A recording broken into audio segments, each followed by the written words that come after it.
Non-compete clauses in California are very strictly construed, and they're against public policy. California really favors the right for an employee to have a job and do work. And in fact, as people know, in the employment space, for instance, they know in California that the law is skewed towards the employee. So as an employer, as a business, how do you enforce a non-compete? What are those circumstances where you can have a non-compete? If you are an actor or a scientist or a super movie star who's very unique, in that situation, you can sign a non-compete that's enforceable.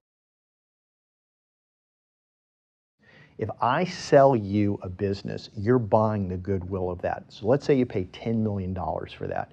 If I'm the owner of that business and I can walk out the door after you've given me a check for $10 million and go to a competitor, I can destroy the goodwill that you just bought.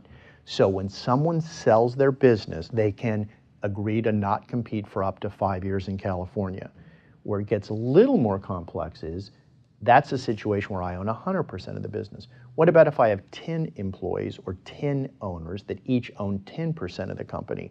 If we sell the company, do we each have a non-compete? The answer is probably yes.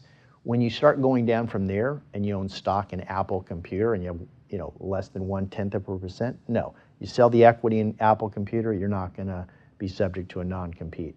But if you own a material portion of a business and you sell it out, the common law principle in California is we won't allow you to then turn around and destroy the goodwill of the business that you sold it to. So those are the two situations where non-competes are enforceable in California.